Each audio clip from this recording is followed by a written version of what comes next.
आप सुन रहे हैं एक ऐसी कहानी जो सच्चाई और दहशत के बीच की उस पतली सी दीवार को तोड़ देगी। इसका नाम है खूनी सराय।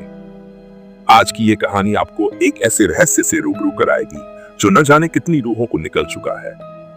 एक ऐसी सराय की जो दिखती तो वीरान है, लेकिन उसकी दीवारों में आज भी किसी के रोने की, किसी के चिल्लाने की आवाजें आती है।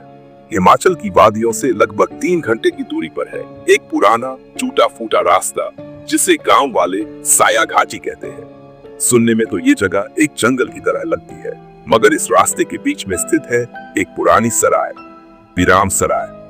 अब इसे लोग खूनी सराय कहते हैं। कुछ साल पहले तक वहां ट्रक ड्राइवर रात में आराम करने के लिए रुका करते थे, लेकिन अब कोई उधर फटकता भी नहीं। इस कहानी की शुरुआत होती है दिल्ली से, जहां रहते हैं 4 दोस्त, रघु, नेहा, आर्व और मैं। चारों कॉलेज के समय से साथ है। नेहा एक YouTube चैनल चलाती है, इसका नाम है भूतिया सफर। नेहा को रहस्यमयी जगहों पर जाना, वहां की रिकॉर्डिंग करना और YouTube पर अपलोड करना पसंद है।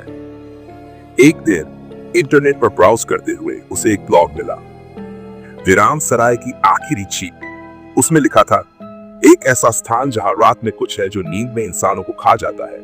सराय अब बंद है, लेकिन हर महीने वहां किसी की लाश मिलती है। बस यही नेहा के लिए काफी था। नेहा ने अगले ही दिन बाकियों को कॉल किया। इस हफ्ते साया घाटी चल रहे हैं, वीडियो के लिए परफेक्ट जगह है। रघु ने पहले मना किया, नेहा तुम्हारा चैनल बहुत अच्छा चल रहा है, लेकिन ये मजाक नहीं है। उस जगह के बारे में जितना पढ़ा है उससे डर लगता है। मगर नेहा अड़ी रही। आखिरकार सब मान गए। 3 दिन की ड्राइव के बाद वे साया घाटी पहुंचे। घाटी के पास एक छोटा सा गांव था, डोबा। वहीं एक बूढ़े बाबा मिले जो लकड़ी बेचते को। जब नेहा ने पूछा, बाबा हम लोग विराम सराय जा रहे हैं, कुछ सलाह देंगे? बाबा का चेहरा पीला पड़ गया। ना बिटिया, वहां न जाओ, उस सराय में नींद में मौतें होती है। मेरी बेटी वहां गई थी, अब तक नहीं लौटी। शाम के करीब 4 बजे वे लोग सराय के पास पहुंचे। सराय पहाड़ी के किनारे बनी थी, एक पुरानी टूटी हुई इमारत जिसकी खिड़कियां खुली थी और लकड़ी का दरवाजा आधा उखड़ा हुआ। नेहा का कैमरा ऑन हो गया। दोस्तों, आज हम आए भारत की सबसे रहस्यमयी जगह पर, विराम सराय यानी खूनी सराय। अंदर घुसते ही एक अजीब सी बदबू आई, जैसे सड़ा हुआ मांस हो। दीवारों पर लाल रंग के छींटे थे जो किसी समय खून हो सकते थे। रघु ने धीरे से कहा, यह सब नकली हो सकता है नेहा, कोई डर फैलाने के लिए बनाया गया माहौल।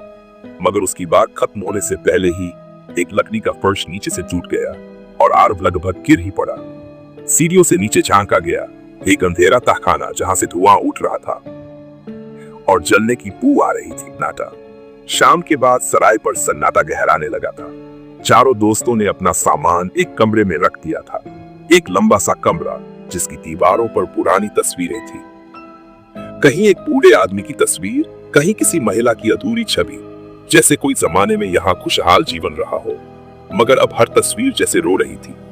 कमरे के बीचों बीच एक लकड़ी का चूल्हा था जो बिना हवा के भी धीरे धीरे हिल रहा था। नेहा ने कैमरा ऑन किया। ये देखिए दोस्तों, ये है खूनी सराय का वो कमरा जहां आखिरी बार 2 ट्रैवलर्स की लाश मिली थी। आर बोला, नेहा मजाक ठीक है, मगर रात को यहाँ रहना वाकई रिस्क है। मयक ने हंसते हुए कहा, अरे डरपोक, कुछ नहीं होगा, चलो खिचड़ी बनाते हैं। और फिर रात हो गई। रात के पहले 2 घंटे खामोशी से भरा डर, पहले 2 घंटे शांत बीते।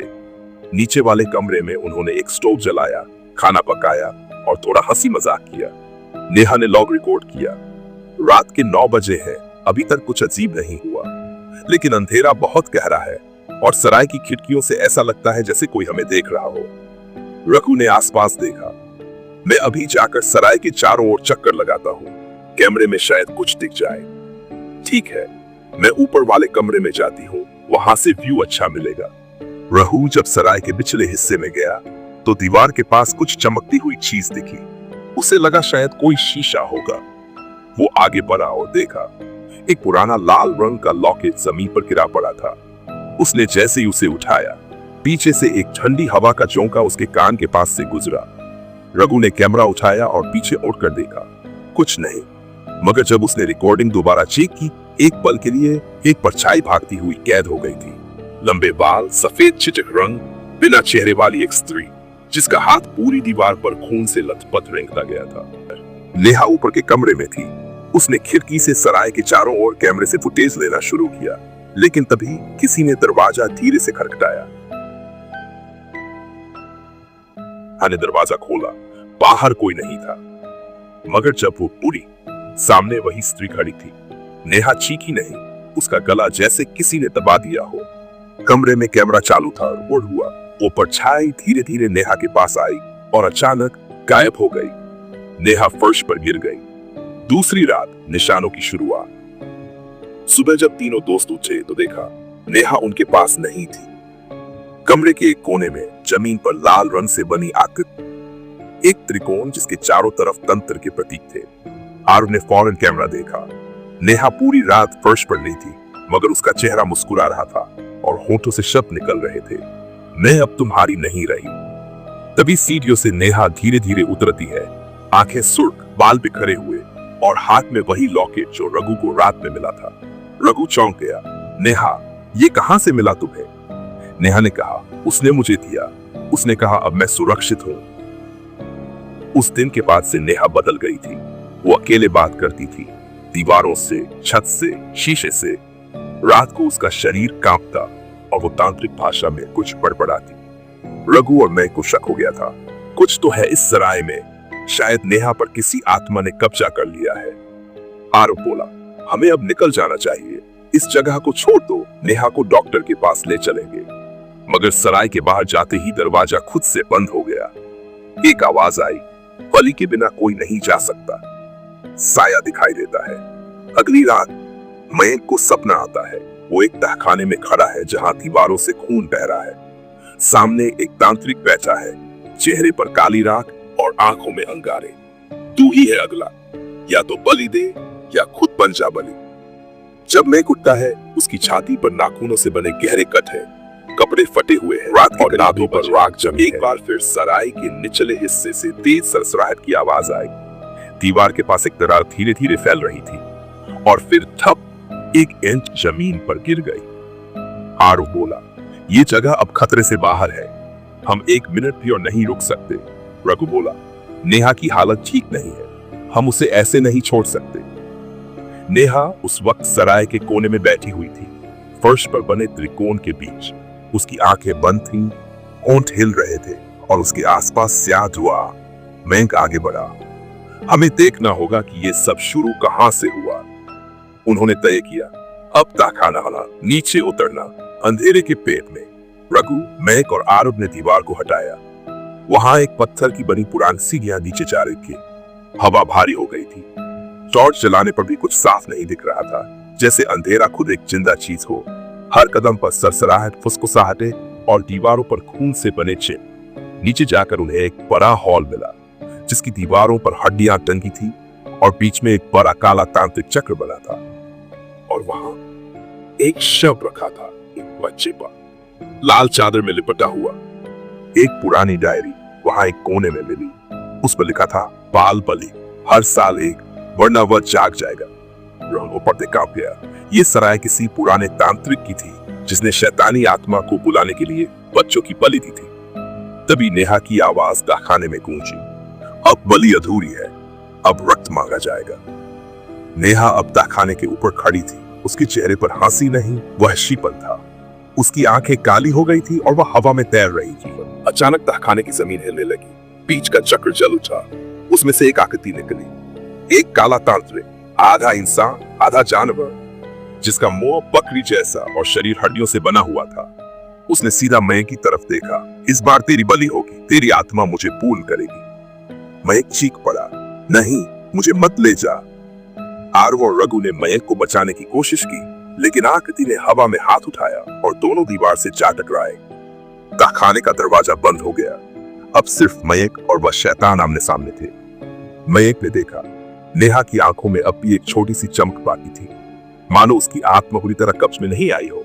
उसने चिल्लाकर कहा, नेहा, तू लड़ सकती है, तू वो नहीं जो ये बनाना चाहता है। एक पल के लिए नेहा कांपी, उसकी आंखें पलटी और फिर उसने अपनी हथेली काट दी। रक्त का एक कतरा नीचे गिरे चक्र पर गिरा। शैतान चीखा, तूने बलि को अशुद्ध कर दिया। जमीन कांप उठी, चक्र में आग बढ़ने लगी। नेहा ने कहा, अब तू बंधा रहेगा 100 सालों तक। अचानक सब शांत, या शायद नहीं। जैसे ही चक्र पूरी तरह जल गया, तहखाने की दीवारें टूटने लगी। नेहा बेहोश हो गई। महक, रघु और आरव ने उसे उठाया और बाहर की तरफ भागे। सराय के ऊपर आकाश में बिजली कड़कने लगी थी। वो तीनों किसी तरह सराय से बाहर निकले। तीनों किसी तरह डोबा गांव लौटे। बूढ़ा बाबा अब भी वहीं था। बाबा ने नेहा की तरफ देखा, फिर बोला, तुमने उसे बांधा है, मिटाया नहीं। 100 साल बाद फिर बलि मांगेगा और अगली बार सराय तुम्हें बुलाएगी। लेकिन क्या यह अंत है? तीनों दोस्त सराय से बाहर आ चुके थे, मगर उनके दिलों में कुछ अब भी फंसा था। नेहा खामोश थी, उसकी आंखों में वैसी चमक नहीं रही, मगर कभी कभी रात के सन्नाटे में वह अचानक बोल उठती, वो मुझे फिर बुला रहा है। गांव में रातें पहले से गहरी हो गई थी। कुत्ते बिना वजह भौंकते थे। मंदिर की घंटियां अपने आप बजती थी।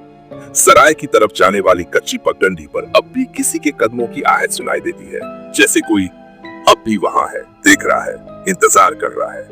बलि की अगली रात का अंत नहीं, इंतजार है उस रात का जब सराय फिर खुलेगी। खूनी सराय 100 साल बाद फिर जिंदा होगी और तब सिर्फ आत्मा नहीं, शहर का पूरा खून मांगा जाएगा।